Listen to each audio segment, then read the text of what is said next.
When my mother looked straight at me and said, "You're not half the woman your sister is," my heart clenched. But instead of staying silent like every other time, I pushed my chair back and replied calmly, "Then let her pay the rent for you." My father's face went pale, stammering, "Rent? What rent?" And in that moment, the secret I had kept for 3 years spilled out in front of the entire dinner table. If it were you, could you endure that kind of comparison? And where are you listening to this story from?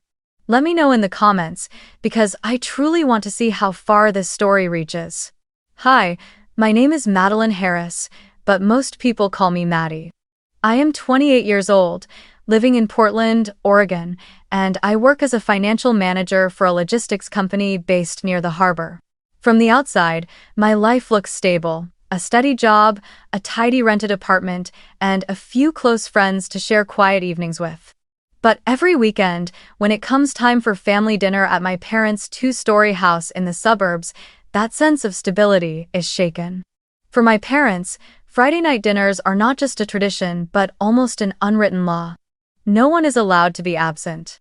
Every time I say I have work or that I just want to rest, my mother will call relentlessly until I give in, or my father will toss out a half-joking, half-serious line.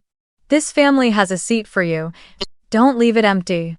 And so, week after week, I find myself sitting at the same long wooden table, in front of my mother's cooking, beside my sister Claire, and under the shadow of the expectations my family always places upon me. Claire is 3 years older than me, and since childhood she has been destined to be the star of the family. She is tall, eloquent, once the captain of the debate team in high school, and later received a full scholarship to study law at the University of Washington. My parents often said Claire was born to succeed, and every step she took was met with endless applause from relatives.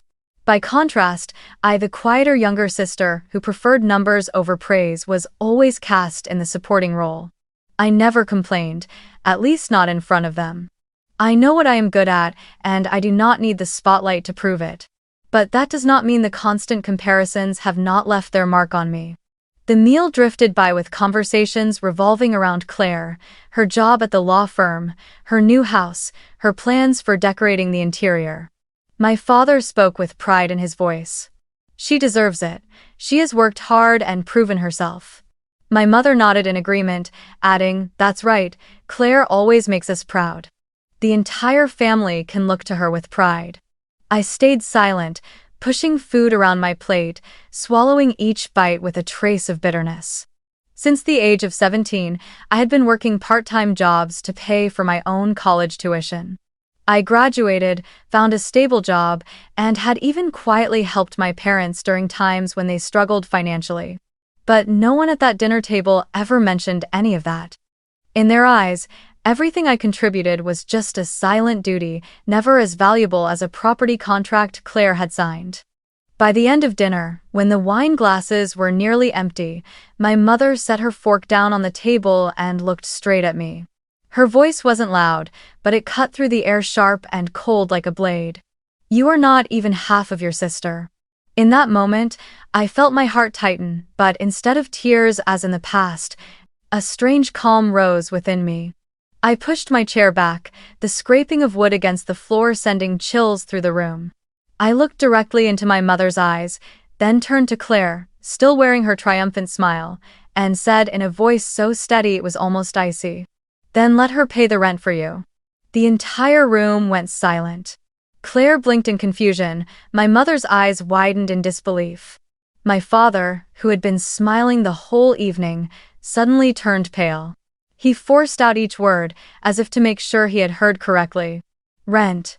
What do you mean?" I sat upright, my hand resting on the chair, my heart pounding but my voice steady. "I mean that for the past 3 years, I have been sending money every month to help you pay the mortgage on this house when the family was struggling after the pandemic." In my mind, it was like a film rewinding back to a winter night 3 years ago. That evening, I had just finished working late, still sitting in my rented apartment in Portland, surrounded by stacks of financial papers for clients, when my phone buzzed nonstop. Seeing my mother's number, I froze a little, because she rarely called me at that hour.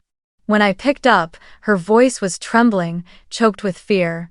Maddie, we might lose this house.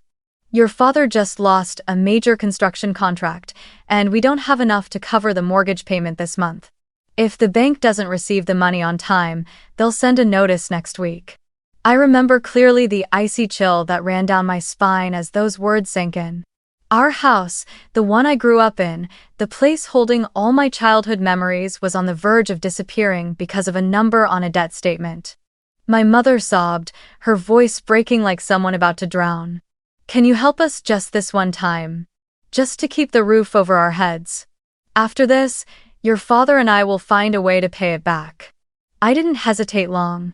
At that time, I had been working for a few years and saved a small amount, hoping to buy my own apartment within 2 or 3 years. I took a deep breath and said, "Yes, I'll transfer it first thing tomorrow morning." After hanging up, I sat staring at the dark screen, my chest heavy, but I comforted myself, just this once. The family is in crisis. I'll help, and then everything will go back to normal. The next morning, I transferred the money through the bank. My mother called back, her voice filled with relief and gratitude, repeating over and over, "Thank you, just this once." I believed her. I wanted to believe her. But once became twice, then 3 times. The next month, my mother texted, "Sweetheart, your father's company still hasn't recovered. Can you help just this month? Next month we'll manage on our own." I agreed again. The following month came with the same promise, just this once. Little by little, those transfers became a routine, until I eventually set up an automatic payment schedule with the bank. Every time I saw my account balance drop, I told myself, family comes first, I'll rebuild my savings later. But deep down, I knew my dream of owning my own apartment in downtown Portland was slipping further away. I remember one particular evening, working late at the office, when my father called. His voice no longer carried its old confidence but was rough and heavy. "Maddie, I hate having to ask you, but this month we really can't make it. If we lose the house, your mother will fall apart. I promise, just this month." I sat there, staring out the glass at the drizzle falling onto the street, feeling both pity and anger. Pity, because my father had lost the pride he once carried. Anger, because once again, I had to put my own dreams on hold. And yet, I nodded, almost by reflex. 3 years, over 36 transfers, more than $70,000. That was the sacrifice I had made. And yet, within the family, not once had anyone acknowledged it. Not once at these dinners had a single word of thanks been offered to me.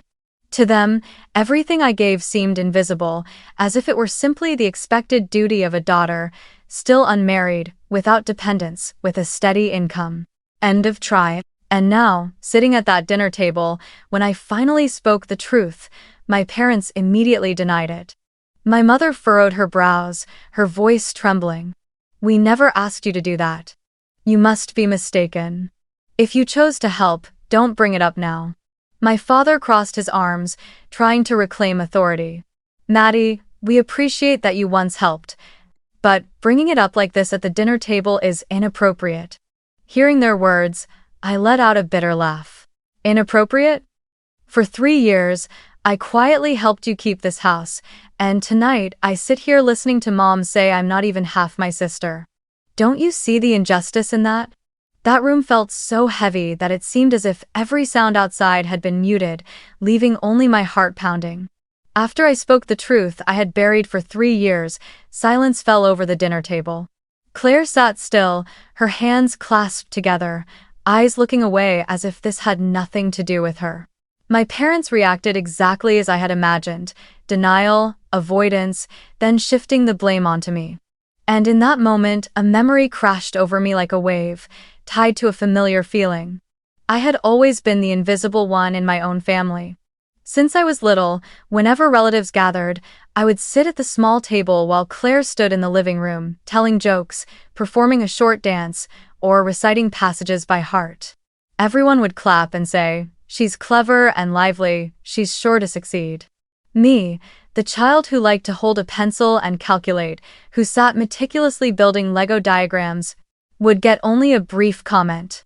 Maddie is quiet, very sensitive. That label stuck with me through childhood like a shadow I could never shake. In class, my math scores were always top, yet when my parents boasted to acquaintances, all they mentioned was, "Claire just won a debate prize. Claire made the debate team." I stood behind them, clutching my A-plus paper, feeling like nothing more than a faded backdrop. Those memories flooded back as I sat at the dinner table today. I wanted to scream, "What about me? What did I do wrong? I paid your debts, I kept this house from being foreclosed, I worked my tail off since I was 17 to pay my own tuition." But those words stuck in my throat. Instead, I heard myself whisper almost inaudibly, "Why am I always just a shadow?" No one answered. My mother set down her spoon and looked at me with a gaze that was half gentle, half reproachful, then sighed. "You are always too sensitive. We never thought you were less important. It's just that Claire's path is more visible. You have to understand." I gave a bitter laugh. More visible, meaning her work is in the spotlight, while what I sacrificed is only meant to be hidden? My words fell into the silence. Claire shifted slightly, but still said nothing. I looked at my mother, searching for a trace of recognition in her eyes, but all I saw was avoidance. In that moment, I realized the problem was not money. It was not the $70,000 that left my account. What hurt me so deeply was the truth that for years I had never been seen. My contributions, my efforts, they were all treated as a given, like an unnamed shadow in this house. I bent my head, clenched my hands, trying to stop the tears from falling. The feeling was a mix of sadness, humiliation, and a sudden clarity. I looked up, and for the first time I met my parents' eyes, without looking away. I spoke slowly, enunciating each word. "I understand now. The issue was never about money. The issue is that no matter what I do, you will never acknowledge me. I was never enough, and I will never be enough, because in your eyes I am only the shadow behind Claire. I am done." The short sentence carried years of exhaustion, and all the times I had swallowed my hurt, and it shot into the air like an arrow.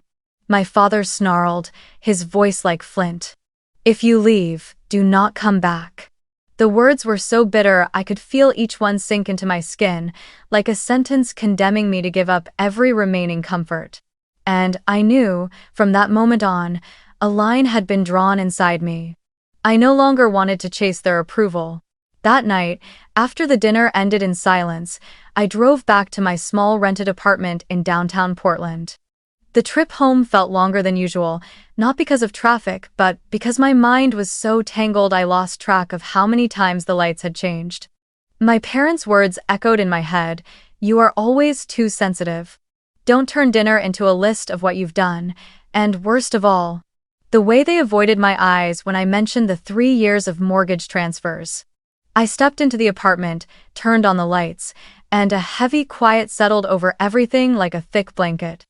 I dropped my bag on the floor, took off my shoes, and almost immediately collapsed into the small dining table by the window. My hands trembled as I opened my laptop, logged into my bank account, and navigated to the scheduled transfers section. Every month, exactly on the 15th, a sum had been taken straight from my paycheck and sent to my parents' account. For more than 36 months, it had run quietly like clockwork. I stared at the screen, the cursor waiting, and after a few hesitant seconds, I clicked cancel. A confirmation popped up. "Are you sure you want to stop this automatic payment?" I took a deep breath and pressed yes. That was it. The first feeling that hit me was painful, as if I had just cut off a piece of myself. For 3 years I had tied my identity to those payments. Maddie, the daughter who took care of the family, who sacrificed, who put others first. Now that I had severed it, I felt hollow, as though I had betrayed the duty I had carried so willingly. I closed my laptop, walked into the kitchen, and poured a glass of water with hands that were still shaking.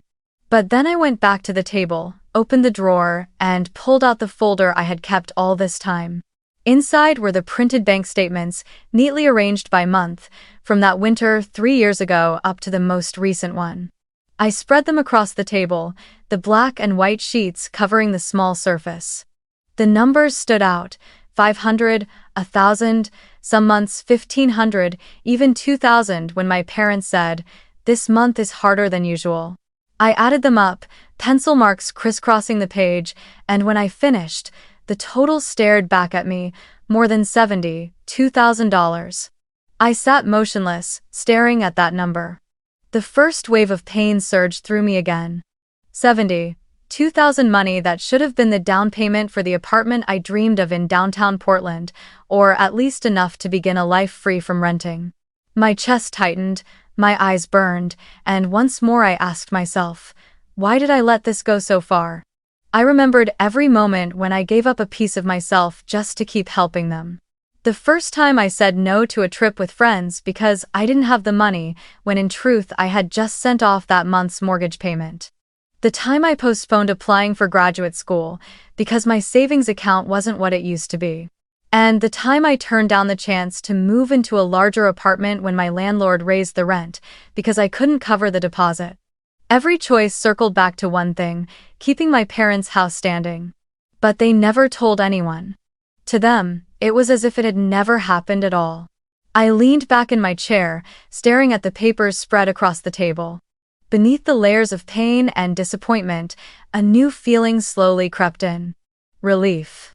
For the first time in 3 years, I realized I had truly cut the cord that tied me to that unspoken responsibility. No more automatic deductions, no more text alerts from the bank reminding me of a shrinking balance each month. I sat still, feeling a cold breeze slip through the window, drifting into the empty space inside me. But that emptiness wasn't only dark, it also carried a fragile sense of freedom. I thought about the future, about that $72,000. If I could save again with my current salary, fueled by this new determination, then in just a few years I could place the down payment on my very own apartment. The thought made me smile without realizing it. A small smile, but more genuine than any forced grin I had worn at family dinners. I whispered to myself, that money should have been the down payment for my own home. And for the first time, I believed it wasn't so far out of reach. That night, I didn't turn on the TV, didn't play any music. I simply sat in the silence of my apartment, the warm yellow light spilling over the scattered statements. I left them on the table, letting them stand as both a reminder of all that was lost and the start of something new. And when I finally lay down in bed, I knew that tomorrow would be the beginning of a new chapter, a chapter not defined by desperate midnight calls, but by the choices I made for myself. After that night, with the bank statements still scattered across my small dining table, I knew I could no longer live on autopilot. The loop of work, send money, sacrifice, silence had formally closed, and for the first time in years, I felt as if control of my life had been returned to me. The next morning, instead of rushing to the office with a heavy heart, I put on my workout clothes and stepped outside to run along the Willamette River. Portland was crisp, the mist still hanging over the water, and each footfall on the path felt like shedding another layer of the gloom that had built up over the past 3 years. I started slow, then picked up the pace, breath coming harder but my chest strangely lighter. Maybe finally I was running for myself, not racing to catch up to my sister's shadow or meet my parents' unreasonable expectations. I began to change small habits. On Thursdays each week, I signed up for a cooking class at the community center, a place full of different people. Young mothers learning new recipes, middle-aged men hoping to surprise their wives, and international students far from home. In that roomy kitchen under bright lights, no one knew me as the sister who's always compared to her successful sibling. They only saw me as Maddie, a woman who loved making Italian food, clumsy with desserts but good at seasoning soups. We laughed when a loaf burned at the edges and applauded when someone succeeded with their first tart. Here, I realized, no one measured my worth by property deals or law firm titles. They saw me through simple sincerity and small joys.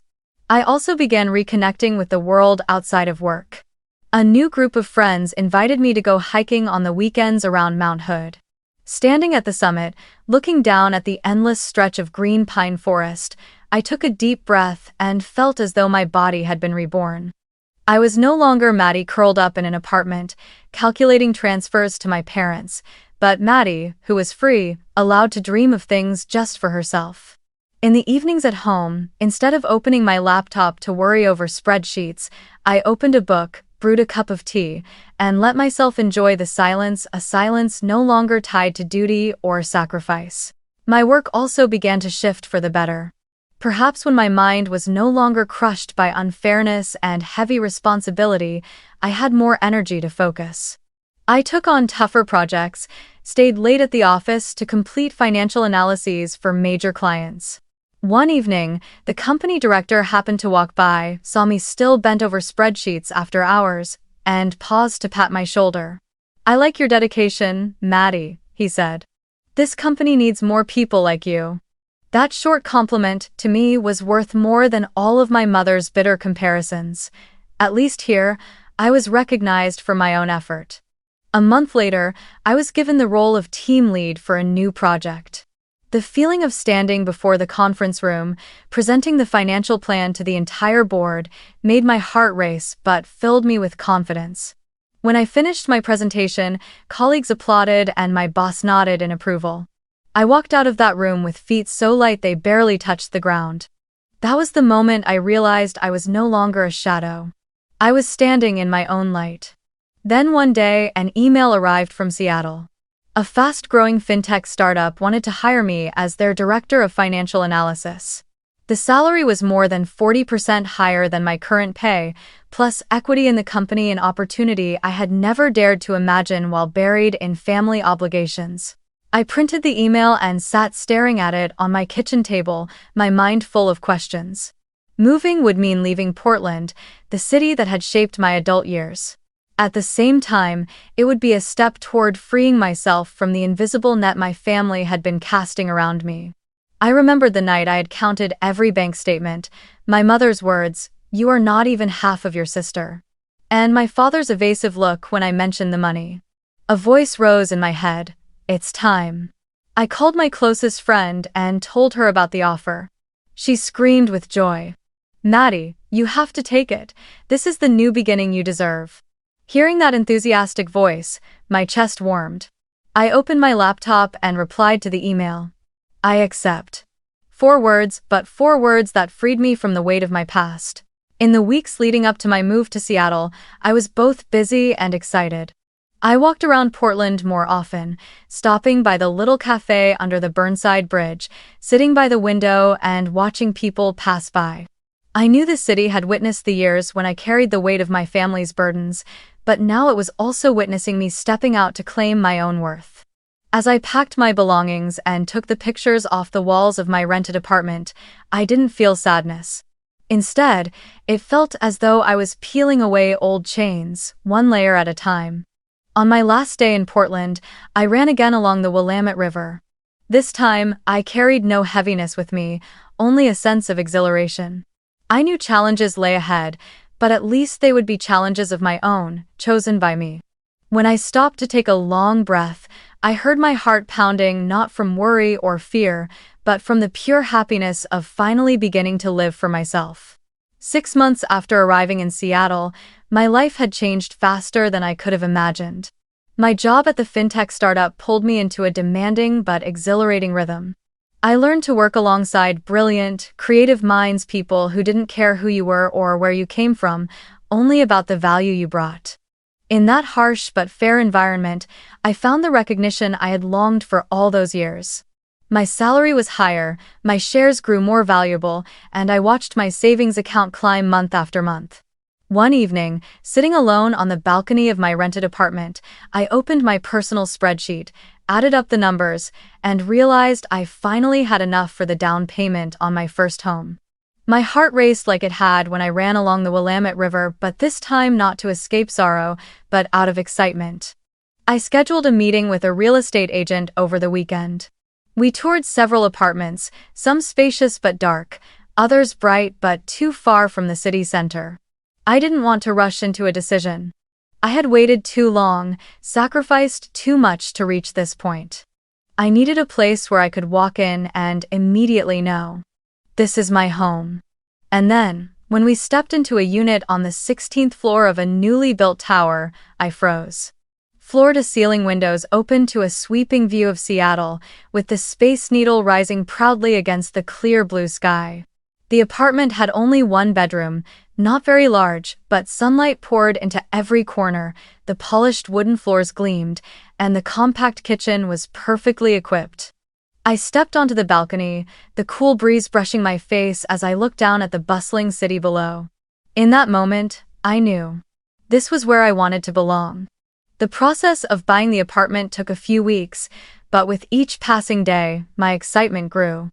When I finally signed the contract, my hands trembled not with fear, but with joy. I held the keys in my hand, the cold metal sweeter than anything I had ever touched. On the first day I stepped into the empty apartment, I dropped my bag on the floor, stood in the middle of the living room, and looked around. No furniture, no noise, only open space and a clear view of the Space Needle. I drew in a deep breath, and inside me a single thought rang out clearly. For the first time, everything is mine. Not thanks to anyone else, not bought at the cost of silent sacrifices, but entirely through my own effort. In the days that followed, I began decorating the apartment in my own way. I chose a light gray sofa, a small oak dining table, and a tall bookshelf nearly reaching the ceiling to hold my favorite books and a few green plants. I hung a landscape painting of Portland on the wall, a reminder of the place I had left behind to find myself. Every item I bought was chosen carefully, not because of money, but because I wanted everything here to reflect me, not anyone else. When night fell, I would stand out on the balcony, watching the city lights flicker, and feel a peace I had never known before. One evening, I snapped a photo from the balcony, just a corner of the Space Needle glowing in the fiery orange sunset, and posted it on my personal page. I didn't write much, just a short caption. A new beginning. I thought of it simply as a way to mark a milestone in my life. A few minutes later, my phone buzzed. The notification showed Claire's name. Her message was only a few words. "You're really something. Why didn't you tell the family?" I stared at the screen, a rush of mixed emotions rising inside me. In her words, I heard more sarcasm than praise. As if my buying a home was something she hadn't expected, or worse, something that threatened her role as the successful one in the family. I typed a few words in reply, then stopped. I turned off the screen and placed the phone face down on the table. Not because I had nothing to say, but because I no longer needed to say anything.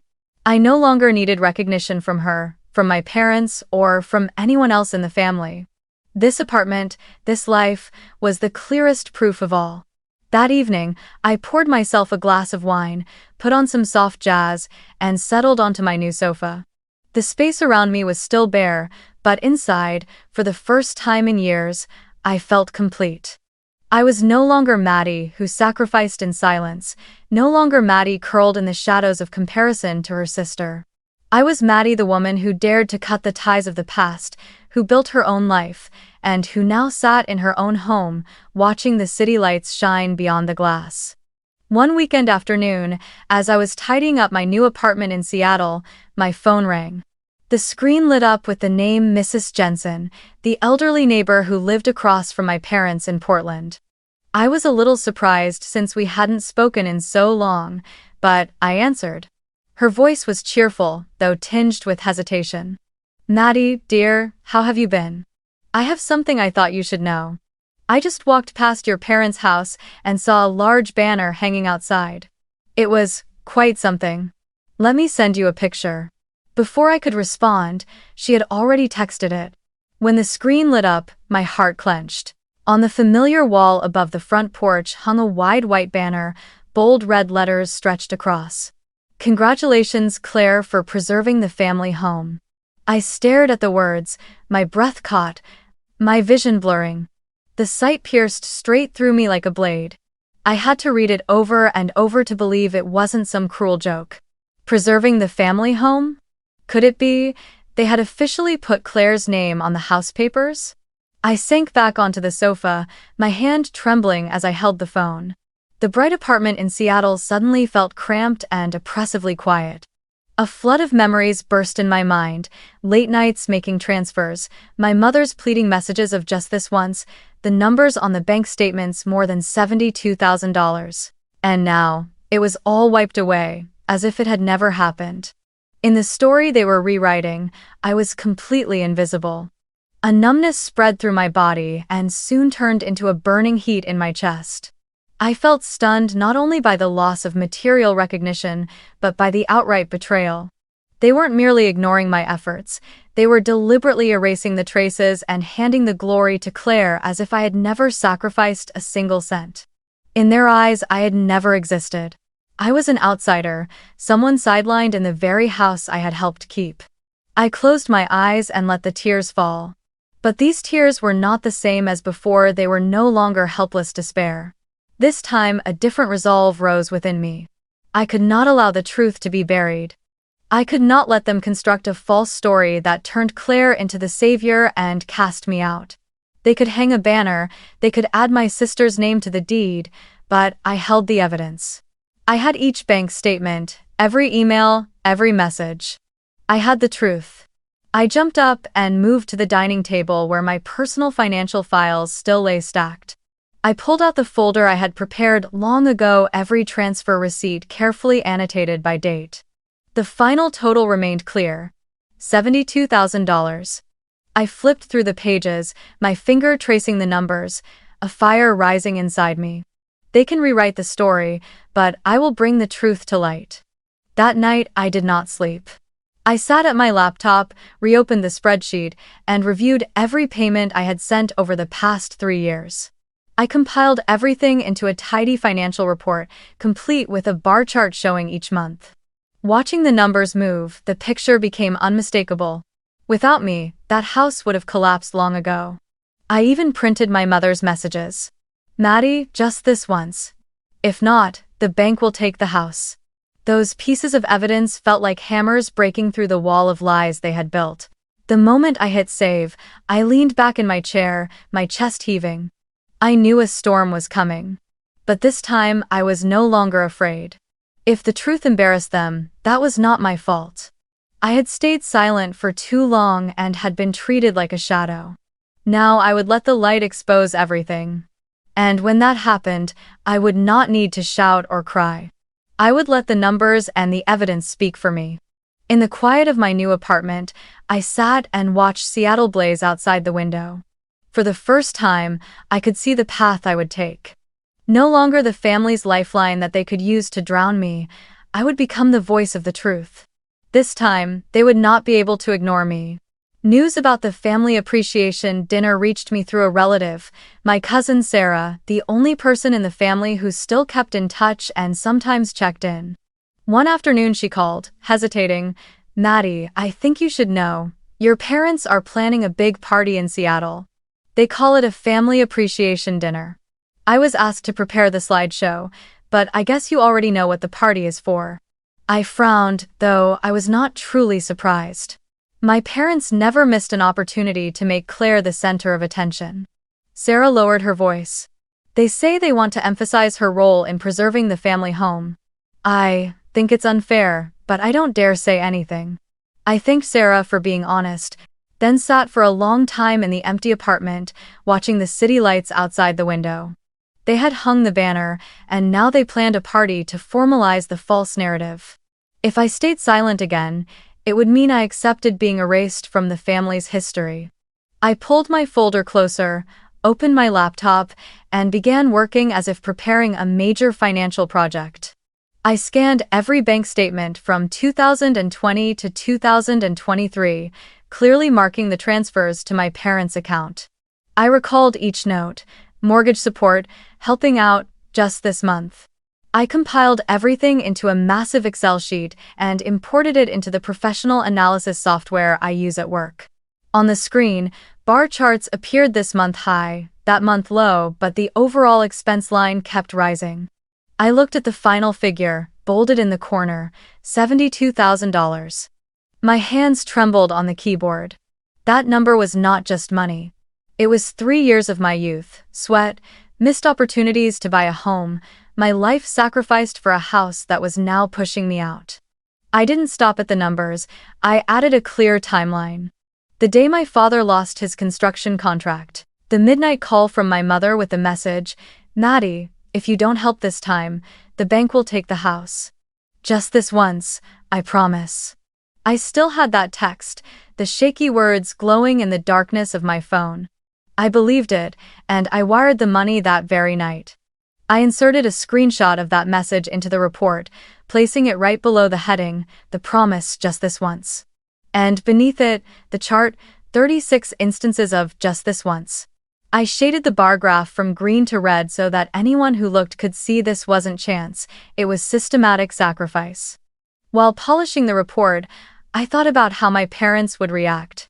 They would be furious, they would deny it, but this time I had a weapon. The truth, laid out sharp and undeniable. I wouldn't need to scream, I wouldn't need to plead. I only needed to stand tall and let the numbers and evidence speak for themselves. And then, the opportunity came from Sarah. One evening she called again, sighing, "I finished the slideshow they asked me to make. It's just pictures of the house, Claire standing on the porch, captions like, 'Thank you Claire for keeping the family's fire alive.' It feels so fake." I sat in silence for a moment, then asked, "Sarah, can you send me the file? I'd like to give a few suggestions." She hesitated, but finally agreed. When the file arrived, I opened it and scrolled to the final slide. Just as I expected, bold words filled the screen. "Thank you, Claire, for preserving our family home." I took a deep breath and got to work. I copied the entire file and made a separate version. All the photos and all the captions remained unchanged. I wanted the party to appear normal so that at the final moment the truth would explode.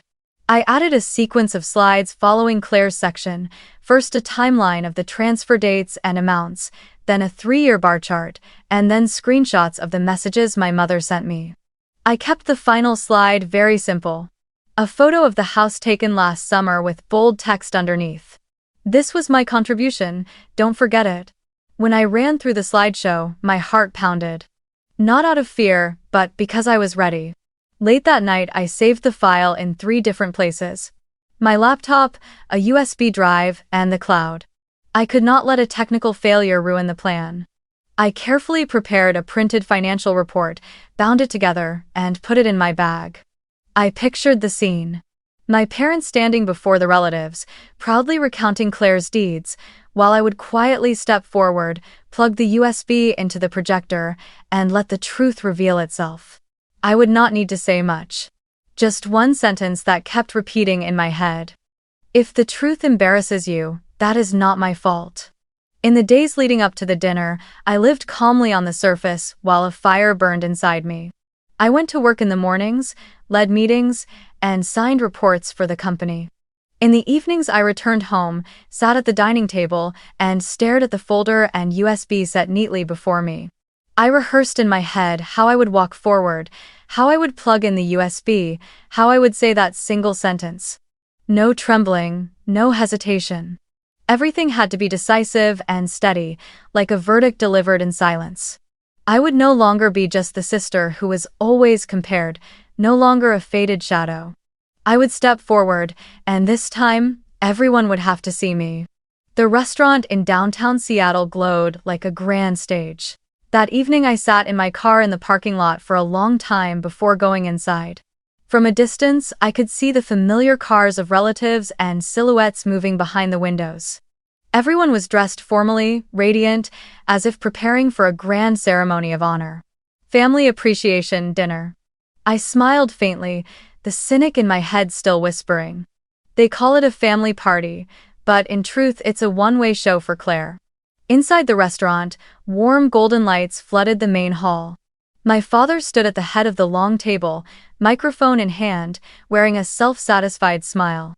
My mother sat beside him, eyes shining, and Claire, the central figure, wore an emerald dress, her hair neatly pinned up, smiling gently as if she truly carried the weight of the family on her shoulders. I stood quietly by the doorway, listening to my father's words. "We are so fortunate to have Claire, the daughter who preserved the family home, who stepped up to make sure our family never lost our place of belonging." Applause swept through the room. I saw a few relatives lean in and whisper, nodding. In all that praise, no one mentioned my name. No one spoke of the nights I stayed up worrying about the mortgage, or the 3 years of regular transfers. I might as well have never existed. The slideshow began playing on the large screen. Familiar images appeared one after another. The house blanketed in winter snow, Claire standing proudly on the porch with a radiant smile, my parents with their arms draped around her. Words stretched across the slides. Thank you, Claire, for keeping the family's fire alive. Claire, our pride. The hall filled with laughter, clinking glasses, lively chatter. I clenched my fists, feeling the blood in my veins boil, yet I stayed still, waiting for the exact moment. And then it came. When the final slide appeared, instead of the words, "Thank you, Claire," the screen flickered and shifted to a stark white background with bold black letters. Financial contributions 2020-2023. 7,200美元. The entire room froze. Forks and knives stopped midair, chairs halted halfway pushed back. Someone gasped, others lifted their heads to look around. I could hear the pounding of my own heart, but outwardly I remained calm. I pushed open the back door of the hall and stepped inside under the stunned gaze of everyone.